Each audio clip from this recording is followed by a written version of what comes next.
Alright, you guys, Collision is different from Dynamite or Rampage.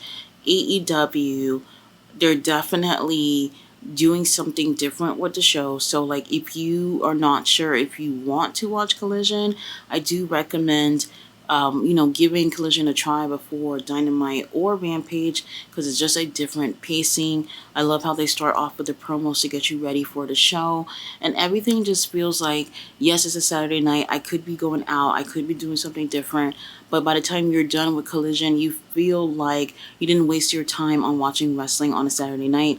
So I really, really appreciate that AEW is trying to do something different with Collision. Now, we do start off with Ricky Starks. He has a promo. He's in the ring with Tony Schiavone, and Ricky is suspended for attacking Ricky the Dragon Steamboat last week after his match with CM Punk. So he decides that he's going to get a manager's license. So even though he can't wrestle, he can still be at the show and I guess be as a manager or whatnot so that he can still be on Collision on a weekly basis. Now, he's still a heel here and the crowd is still cheering him on because I think it's evident that you can't deny that Ricky deserves to be where he is in his career right now. He's worked his ass off. And also, this guy has so much skills. Like, how could you not be cheering for Ricky Starks? Now, at the end of this promo, I realized that Ricky not being able to wrestle for 30 days means we won't see him at all in or all out. So I do hope that this suspension get lifted at some point because I do think that, in these next 30 days, we have two really huge pay-per-views, one of them being AEW's probably biggest show that they've ever done. And we would like to have Ricky being involved in that at some capacity. So I'm hoping this suspension does get lifted. I'm really happy to see Ricky getting to be exactly where he should be in his career. You guys know he's going to be huge real soon.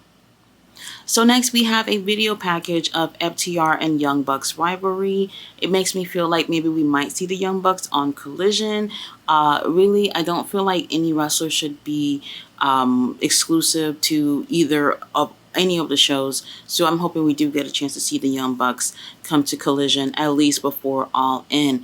Now, we do have tag team action with the Acclaimed versus Iron Savages. And at first I was a little bit worried because I was like, oh my God, this might be a squash match.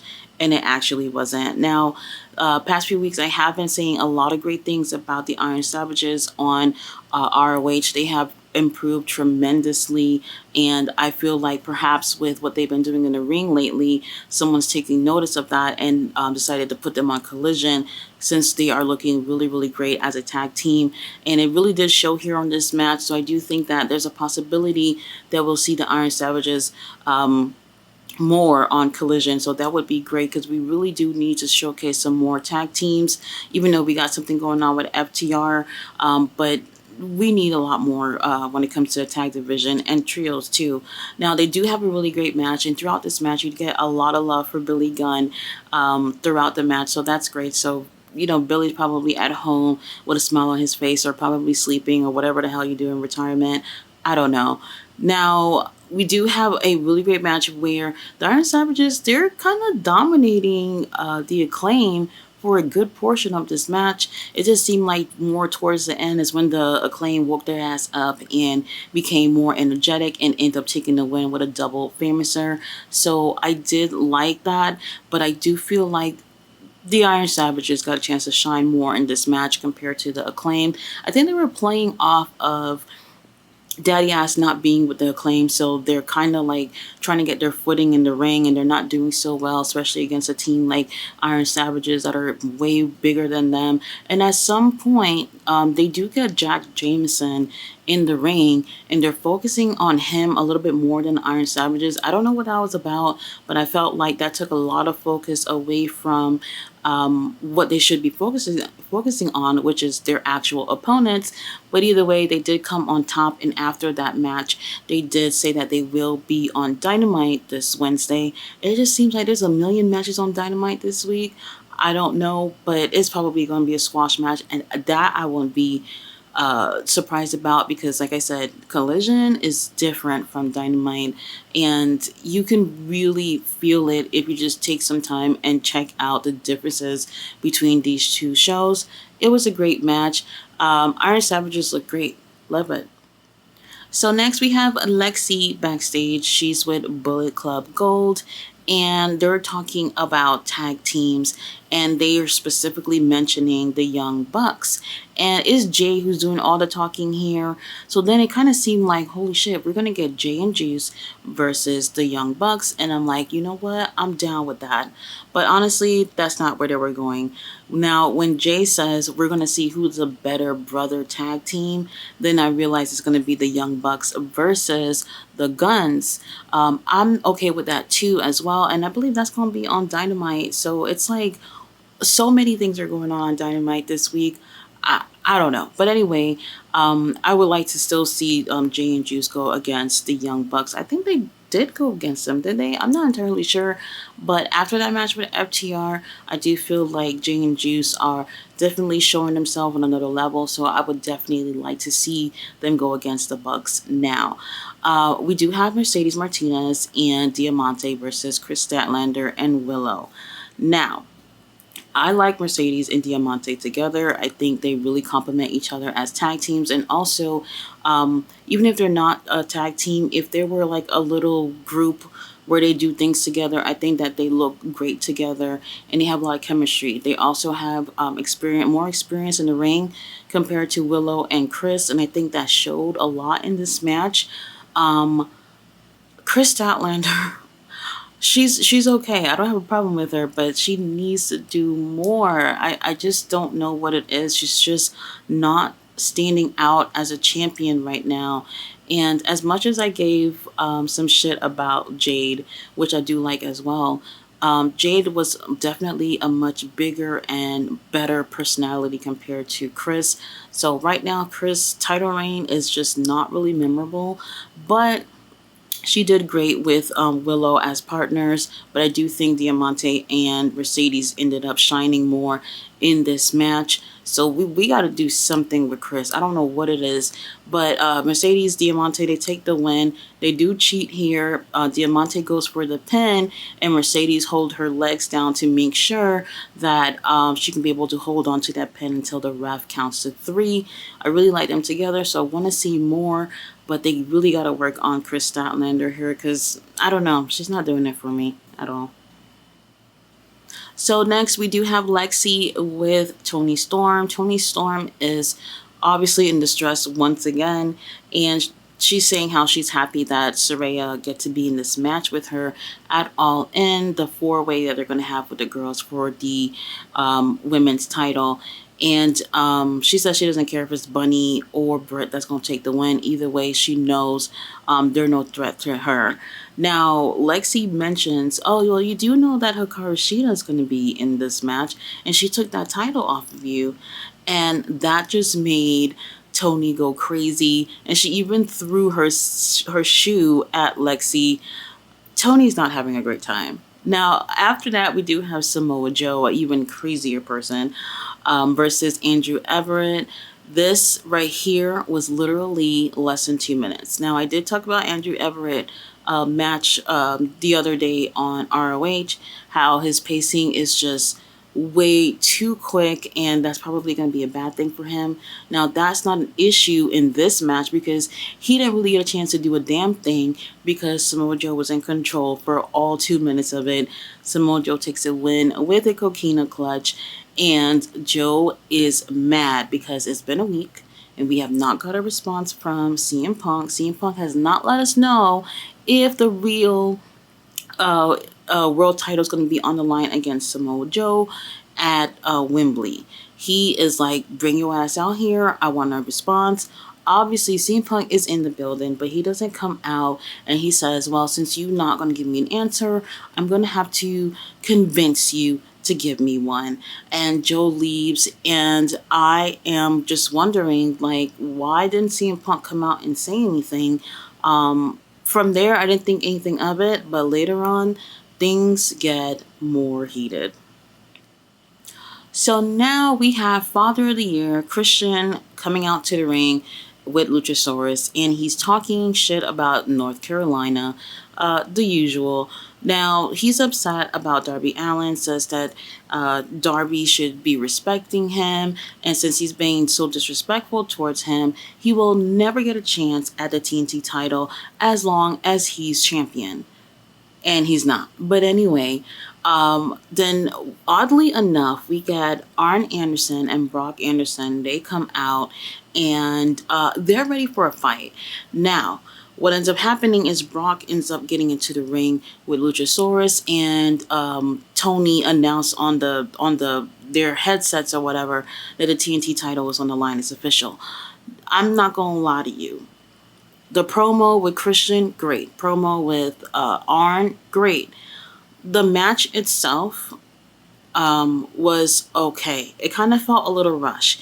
Even though all four of these guys have a little bit of history from back when Wardlow was champion, I still feel like they could have made something a little bit more out of this. This could have been a more of a bigger situation.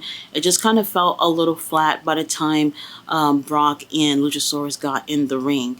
I don't think that has anything to do with Luchasaurus sort of being TNT champion, but something about it just felt like this felt a little rushed, and it could have felt like a lot more. Now, they do have an okay match, and it almost kind of felt like Arn Anderson was throwing his son into the lion's den a little bit. And Luchasaurus ends up taking the win, which obviously I'm not surprised about because the TNT title was on the line. And to be honest, I would like to see much more of Brock. I would like to see a much better opportunities with Brock. But yeah, it doesn't seem like we're going to see that anytime soon. Now, after that match, we do have Darby Allen that comes out of the blue and attacks Luchasaurus with his skateboard, and I'm pretty sure that shit hurts. Now, Darby gets on the mic and he's saying how he wants to go in the ring with Christian next week on Collision, and Christian's like, bitch, you're on. He ain't scared of nobody. Now, here's the thing. This whole moment here, like I said, the promos and stuff like that was good. Up until the match, it just kind of felt like, even like I said, there's a backstory, but it still kind of felt a little random. They could have made more of a better deal with this thing. So the whole moment kind of felt flat for me after the whole promo thing. But I feel like even though Christian is acting as TNT champion, we need to still see more of Luchasaurus in the ring.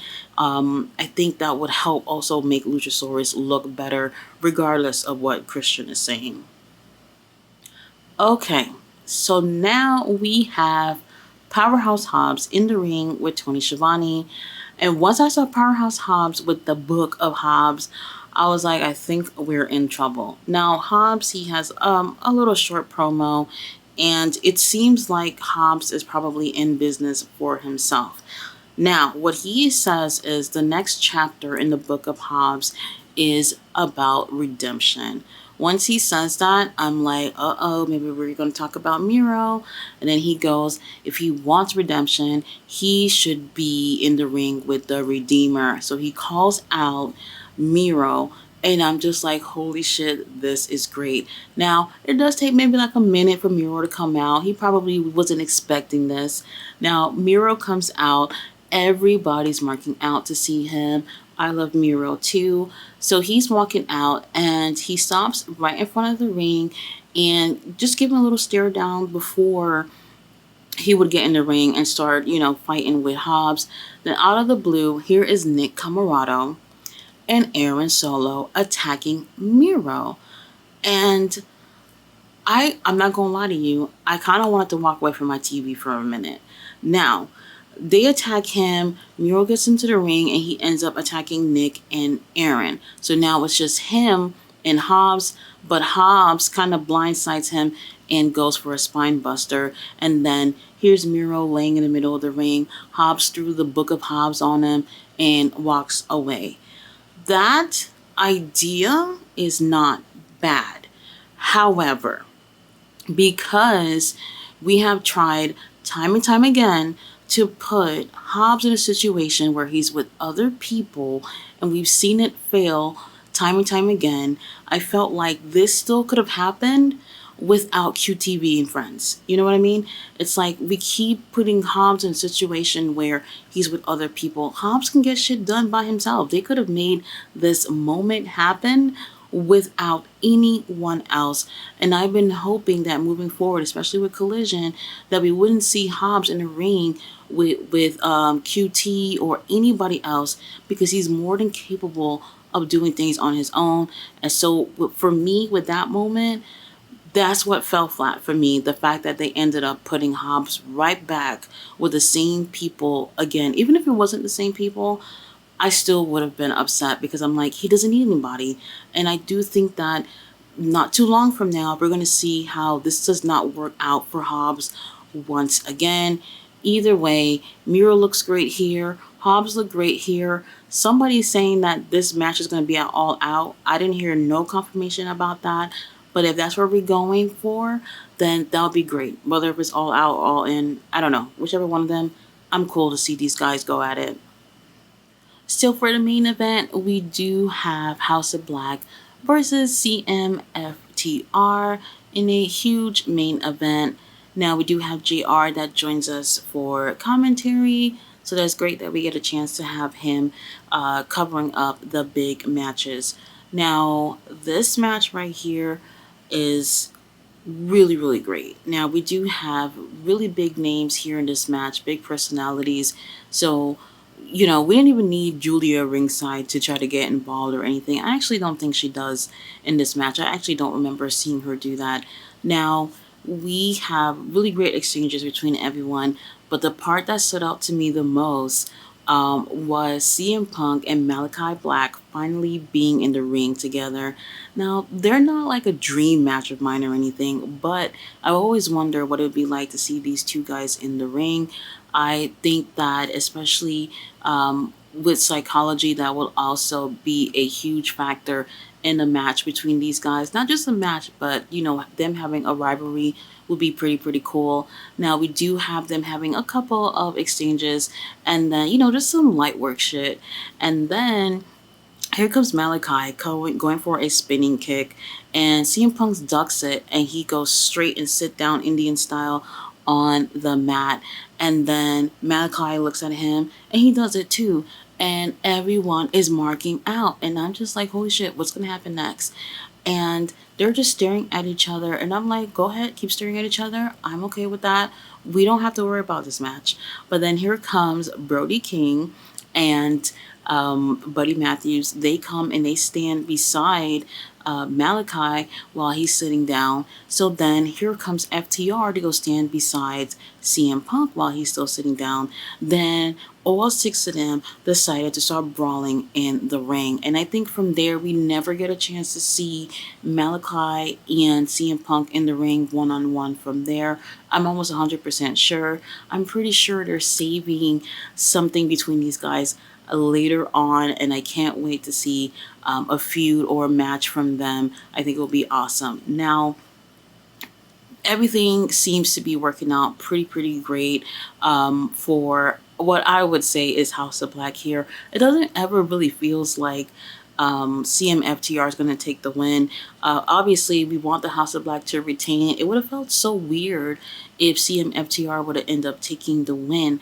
Now, here is where AEW kind of comes out of the blue and blindside me here. Now, with this match, with them being so like big personalities and great wrestlers in this match, you're so focused on just these guys. So at a point towards the end of the match, like just like a minute or so left in this match, out of the blue, it kind of got a little disorganized, and CM Punk makes his way outside of the ring, and then the camera goes back to the ring, and then it goes back to CM Punk, but this time CM Punk is in the audience, and Samoa Joe got this dude in a chokehold, okay? And I'm just like, what the hell? I completely forgot about Samoa Joe because I'm just so focused on this match. And once I see Joe holding him down like that, I was so surprised. Now, he's choking him. There's no way CM Punk's going to be able to say, yes, I'll do the match with you. No, I won't do the match with you. So the referee doesn't even know what's going on or whatever. House of Black ends up taking the win. Brody ends up doing, I believe, a King Kong lariat to Dax Harwood, and they end up taking the win. And CM Punk is definitely going to give us an answer by next week for sure. You guys, Collision was so much fun. I don't feel like I'm wasting my time, like for real. And that's what I thought could be a issue. And I've been watching other people review Collision as well, and people are saying the same thing. Like it doesn't feel like you're wasting your Saturday night by watching wrestling. It's pretty great. Now, obviously, we do have WWE who does PLEs on Sunday. I mean, not Sunday, Saturdays too. So something like that could come in between the ratings, but that's like a once a month type of deal.